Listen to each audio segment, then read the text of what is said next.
OnePlus 9 একটি phone, আর এই ফোনটি নিয়ে বেশ অনেক সময় যাবতই আমি পাওয়ার সেকশন নিয়ে ঘাঁটলাম এবং কি পাওয়ার সেকশনে কোনো ধরনের বাক ভোল্টেজ তৈরি হচ্ছে না, এলডিও তৈরি হচ্ছে না। মূলত ভিপিএস ছাড়া আর কিচ্ছু পাওয়া যাচ্ছে না। এমতো অবস্থায় আসলে পাওয়ার সেকশন নিয়ে অনেক ঘাটাঘাটি করেও আমার কাছে পাওয়ার সেকশনে কোনো শর্ট আইডেন্টিফাই করতে পারিনি। এক পর্যায়ে গিয়ে মনে হলো যে এটি প্রসেসরের একটি লাইনটি জিআর ভ্যালু অনেক লো হয়েছে, যে কারণে আমি সরাসরি রিবোলিংয়ে চলে আসলাম। আর দেখুন, ওয়ানপ্লাসের ফোনগুলো নিয়ে টেকনিশিয়ান ভাইরাও অনেক বিপদে। বিভিন্ন সময় দেখা যায় যে বিভিন্ন ধরনের সমস্যা হয়ে থাকে। আর এটি একটি 888 প্রসেসর, আর এই ধরনের প্রসেসরের কাজগুলো করাও কিন্তু খুবই ক্রিটিক্যাল। আর এই ফোনটি কিন্তু একজন টেকনিশিয়ান ভাই দিয়েছেন আমাকে। আর ফোনটির যে ওনার, উনি কিন্তু দেশের বাইরে থাকেন। খুব রিসেন্টলি উনি বাইরে চলে যাবেন, সম্ভবত 2-1 দিনের ভিতরে।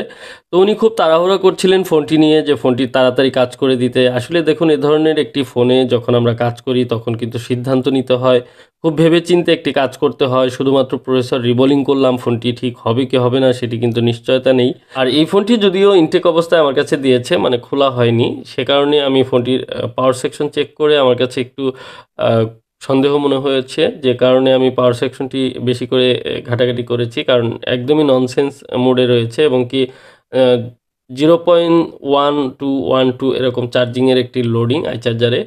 আর এই ধরনের ফোনে যেহেতু বিপিএস তৈরি হচ্ছে বাট কোনো ধরনের বাক এলডিও তৈরি হচ্ছে না, সেক্ষেত্রে পাওয়ার সেকশন শর্ট থাকার সম্ভাবনা থাকে। প্রত্যেকটি স্পেসিফিক আলাদা আলাদাভাবে যদি চেক করতে চাই সেক্ষেত্রে অনেক সময়ের প্রয়োজন। তারপরেও 1 থেকে 2 ঘন্টা এই ফোনটির পিছনে অলমোস্ট চলে গেছে শুধু মেজারমেন্টের জন্য। আমি ফাইনালি সিপিইউতে চলে আসছি। ফাইনালি সিপিইউ র্যাম রিভলভ করে আমি দেখব যে ফোনটি অন হয় কিনা। অভিজ্ঞতা আপনাদের সাথে শেয়ার করব। আর কাস্টমার যেহেতু অনেক তাড়াহুড়া করছে, ওনার জরুরি ডকুমেন্ট আছে এবং দেশের বাইরে চলে যাবে 2-1 দিনের ভিতরে, আজকেই ইনস্ট্যান্ট ফোনটি ঠিক করতে হবে এই ধরনের সিচুয়েশনে। আর ফোনটি ইনটেক আছে বলে আমি দেখছি। এই ধরনের সিচুয়েশনে দেখা যায় যে অনেক ফোন কিন্তু তাড়াহুড়া করে আসলে কাজ করা যায় না। তো আমি সিপিইউটি এবার উঠিয়ে নেব। সিপিইউ উঠানোর আগে আমি ভালো করে হিট দিয়ে নিলাম এবং এক ঝটকায় কিন্তু আইসিটি রিমুভ করে নিলাম, এবং কি আশা করি প্রতিটি বল ঠিক রয়েছে। আর এই ধরনের ফোনগুলোর সিপিইউ রিবোলিং বা রিমুভ করার ক্ষেত্রে দেখা যায় খুব সতর্ক থাকতে হয়, কারণ অনেক সময় দেখা যায় সিপিইউ রিমুভ করতে গিয়েই ফোনগুলোর সিপিইউগুলো অনেক ড্যামেজ হয়ে যায়, র্যামগুলো ড্যামেজ হয়ে যায়। বেসিক্যালি এই সিপিইউ রিমুভ করার সময় যখন ড্যামেজ হয়ে যায় তখন ওই ফোনটি কিন্তু যত এক্সপার্টের কাছেই দেন না কেন সেগুলো কিন্তু আর রিপেয়ার করা যায় না। কারণ প্রচুর পরিমাণে আমার কাছে এই ধরনের নক অনেকে দিয়ে থাকেন যে ভাই, আমার ফোনটি সিপিইউ রিবোলিং করা হয়েছে বাট ফোনটি অন হয়নি, সাকসেস হয়নি। আমি একাধিক জায়গায় দেখিয়েছি বাট কোনোভাবে হচ্ছে না। তো একজ্যাক্টলি আসলে কি সমস্যা, কোথা থেকে সমস্যা হয়েছে সেই বিষয়টি আইডেন্টিফাই করা অনেক কঠিন হয়ে যায় অনেক সময়। তো যখন প্রাইমারি লেভেলে একটি কাজ সমস্যা ধরা পড়ে তখন খুব ভালোভাবে আইডেন্টিফাই করার চেষ্টা করতে হয়, এবং কি যদি আইসিটি রিমুভ করতেই হয় বা আইসিটি রিবোলিং করতেই হয় সেক্ষেত্রে সর্বোচ্চ সতর্কভাবে করা উচিত যেন আইসিটি ড্যামেজ না হয়। আর একবার ড্যামেজ হয়ে গেলে সেই ফোনটি নিয়ে আসলে দৌড়াদৌড়ি করে কোনো লাভ নেই, অযথা সময় নষ্ট হবে আপনার। আর অনেক সময় দেখা যায় যে আমরা যারা কাজ করি টেকনিশিয়ানরা, আমাদেরও অনেক সময় নষ্ট হয়। একটি ঘাটাঘাটি করা কাজ থাকলে সেই কাজটির পিছনে দেখা যায় যে 3 থেকে 4 গুণ সময় যায়। অনেক সময় এমনও ফোন পেয়েছি যেগুলোর আশেপাশে সিপিইউর পাশে যে রেজিস্টরগুলো থাকে সেগুলোর ভ্যালু চেঞ্জ করে রাখা হয়েছে। এরকম অনেক ফোন পেয়েছি যে একটি ফোনের পিছনে 7 দিন 15 দিন পর্যন্ত সময় চলে গেছে কিন্তু ফোনটির 100% কমপ্লিট হচ্ছে না। হয়তো 90% হচ্ছে, 80% হচ্ছে। একটি ফোন হয়তো ডেড মোডে আছে বাট পাওয়ার সেকশন কমপ্লিট হওয়ার পর ফোনটি হয়তো অন হয়েছে, লোগোতে এসে আটকে আছে, বা লোগো আছে নেটওয়ার্ক নেই, নেটওয়ার্ক আছে তো সাউন্ড নেই, এবং অথবা চার্জ হচ্ছে না। বিভিন্ন ধরনের সমস্যা বিভিন্ন ধরনের ফোনগুলোতে আমরা পেয়ে থাকি, এবং বিশেষ করে যে প্রথমে যখন কাজ করা হয় তখন কাজ করার সময় এই কাজের যে সাইড এফেক্ট থাকে সেগুলো অনেক সময় হয়ে যায়, যে একটা আইসি রিমুভ করার সময় পাশের আইসিটি গলে, বলগুলো গলে শর্ট হয়ে যায়। অনেক সময় দেখা যায় অপর পাশের যে বোর্ডে আইসিগুলো থাকে সেগুলো খারাপ হয়ে যায়। আর এগুলো যত কমিয়ে আনা যাবে তত কাজগুলো আর কি সূক্ষ্ম হবে, ভালো হবে। এটি হচ্ছে মূল বিষয়। তো কাজ করার ক্ষেত্রে অভিজ্ঞতা দিন দিন বাড়তে থাকে। কাজ যত করা যায় ততই অভিজ্ঞতা বাড়ে। তো আমি যেহেতু এই মুহূর্তে কাজের প্রেশার নিচ্ছি না, আমার আগামী 1 মাসের মতো আমি একটু ব্যস্ত থাকবো, যে কারণে কোনো ধরনের কাজ করা ফোন কেউ পাঠাবেন না।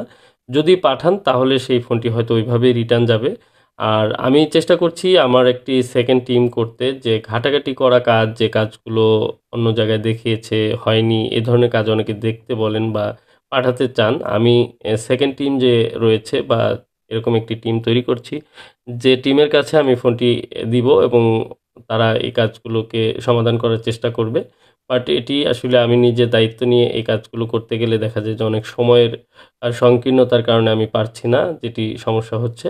আর যদি ফ্রেশ কন্ডিশনে কোনো সেট থাকে যেগুলো প্রসেসর রিলেটেড প্রবলেম হয়েছে, সেগুলোকে আসলে চেষ্টা করি সর্বোচ্চ সুন্দর করে কাজ করা এবং সাকসেসফুলি কাজগুলো করার। দেখুন একটি 888 এর প্রসেসর বা এই যে OnePlus এর একটি ফোন কাজ করছি। এটি ৪০ থেকে ৫০,০০০ টাকা দামের একটি ফোন।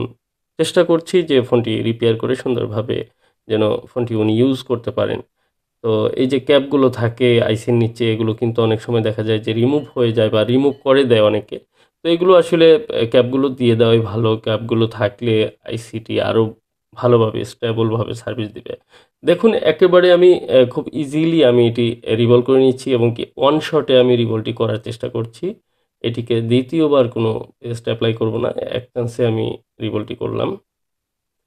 তো সেক্ষেত্রে কিছু নিয়ম রয়েছে। ওয়ান চান্সে যদি রিভলভ করতে চান অবশ্যই আপনার পিপিটি কোয়ালিটি ফুল হতে হবে।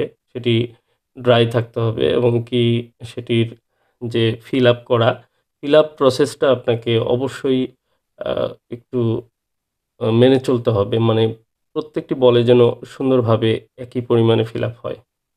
তো যাই হোক আমার আইসি রিভলভ শেষ। আমি সিপিইউ রিভলভ করে এবার ইনস্টল করছি। এই ফোনগুলোর ক্ষেত্রে দেখা যায় আমরা যখন কাজ করি, আমি একটি বিষয় বলি, শেয়ার করি। এই প্রসেসরের নিচে একটি লাইন আসছে 0.6 ভোল্টের একটি লাইন। যেটির জিআর ভ্যালু 4 ওহমস এর নিচে 3 ওহমস, 4 ওহমস এরকম একটি জিআর ভ্যালু দেখাচ্ছে। আসলে আমার কাছে ভ্যালুটা অনেক কম মনে হয়েছে। যে কারণে আমি ফাইনালি প্রসেসরে চলে আসছি। আর এই প্রসেসর রিমুভ করার পর সেখানে কিন্তু ভ্যালু কিন্তু অনেক হাই। মানে প্রসেসর না থাকলে তো হাই থাকবেই। তার মানে মাদারবোর্ডে কোনো সমস্যা নেই।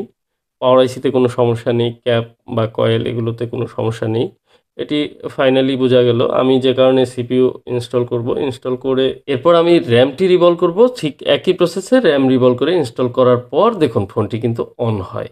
আর এই ফোনটি অন হওয়ার পর দেখুন পাওয়ার সেকশনে আমি প্রচুর কাটাকাটি করে ঘাটাঘাটি করেছি। কারণ হচ্ছে যে আমার কাছে খুব কনফিউজ লাগছিল যে ফোনটির কি সিপিইউর সমস্যা নাকি পাওয়ার সেকশন। কারণ ভিপিএস হচ্ছে, কোনো ধরনের বাক এলডিও হচ্ছে না। লাইন শর্ট খুঁজছি, শর্টও সেরকমভাবে পাচ্ছি না। একটি সিপিইউর লাইন শর্ট ছিল বাট সিপিইউ রিভলভ করার পর সেটি আসলে রিমুভ হয়। তো ফাইনালি আসলে এই গ্রিন লাইনের জন্য আমার খুব কষ্ট লাগলো যে OnePlus এর যারা ইউজার রয়েছেন তাদের জন্য সব দিকেই বাস। মানে একদিকে ফোন রিপেয়ার করা কঠিন, এগুলো ডেড ইস্যু হলে অনেক রিপেয়ার করা খুব কঠিন। দ্বিতীয় হচ্ছে গ্রিন লাইন তো আছেই।